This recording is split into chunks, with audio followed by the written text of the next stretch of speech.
So I just got to Philadelphia. We have a shoot.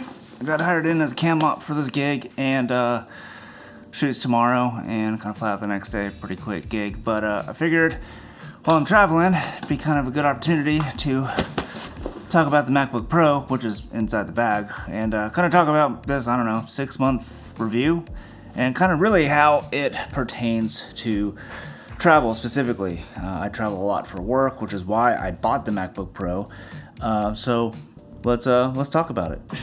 All right, so this is the 16-inch M1 Max MacBook Pro. I'm gonna try to keep this video brief because I've got call time fairly early tomorrow morning, and it's getting fairly late, so I definitely want to get some shut-eye. But I want to talk about my experiences with the 16-inch M1 Max MacBook Pro. Specs are listed here if you're wondering.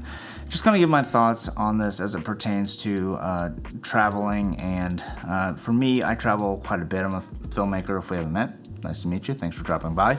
But I travel quite a bit for my freelance work, and typically I like to kind of edit or at least pull selects or do a rush edit or something like that on the way home. Maybe I'm a workaholic, I don't know, but that's kind of what I like to do. And yeah, so this is my experience coming, and this is coming from like the 13-inch M1 MacBook Pro, which was a fine computer. It wasn't the best out there, but it did a pretty good job for what it was. It was like, I consider like an entry-level M1 computer, which kind of now is what it is. But that's coming from the 13-inch, and that was so annoying to edit on an airplane. Just the screen real estate was so small, and even like in a hotel room or wherever, like I almost always had to have an iPad with me to like sidecar just to give me a little bit more real estate on the actual computer screen, but it's not really feasible to do on an airplane. So as soon as the M1 Max and M1 Pro, as soon as those got released, I hit refresh on Apple's website, the Apple Store, so I could put my order in as soon as possible to get a new computer. And I knew immediately that I was going to forego the 14-inch MacBook Pro because I just knew the screen real estate would not be enough for my personal taste. So I opted for the 16-inch MacBook Pro and 4 terabytes of internal storage. So that being said, I just want to talk about a couple of things that I've really enjoyed, a couple of like concerns that I had when I got the computer, and all that kind of stuff. And maybe this will help you if you're kind of on the fence about getting an M1 Max MacBook Pro. Yeah, and this is like after 6 months of using the computer and traveling with it and everything like that. So the first concern I had was with actually like carrying it on the airplane, like in my camera pack. So what I usually do is I have my Pelican 1510, which I didn't bring with me on this trip because I'm just part of cruise. I don't have to bring my cameras and everything. But typically, if I'm running it for my freelance work, I'll have my Pelican 1510, which is what I put my camera and batteries and all that kind of stuff in. Then I'll have that bigger Pelican case that you saw when I walked in the door over there. That kind of stores like tripod and all that kind of other stuff. And then there's this thing right here. This is the f-stop Guru, which is my personal item. It actually fits under the seat in front of me, and has a laptop sleeve and all that kind of stuff. And it's been my absolute favorite camera pack. Maybe I'll make a video on this separately in the future. But my concern was, is this computer going to be too big to fit into that bag? Because I wanted to still have a, fit my laptop in a bag that was considered my personal item. And happy to report it fits perfectly fine, no issues. And that's just really nice because my laptop is still right at my feet at all times. And as soon as the captain or whoever gives the blessing that you can use your laptop at whatever the rules are, I can just grab my bag from right at my feet and not have to like get up and go to the overhead bin and all that kind of stuff. So super stoked on that, just to have it with me.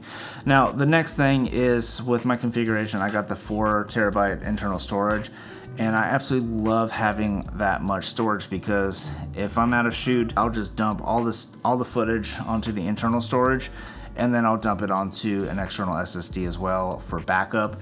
And that just gives me the freedom to, like, when I go to edit either at the hotel or on the flight or whatever, I don't have like all kinds of, you know, as drives and cables and everything sticking under the computer. I just have the laptop. It just makes for a much cleaner experience. Now, one of the concerns I had was, is this computer just like gonna be too big for the little tray table or whatever? I fly economy. I'm not like a billionaire, so I don't fly first class.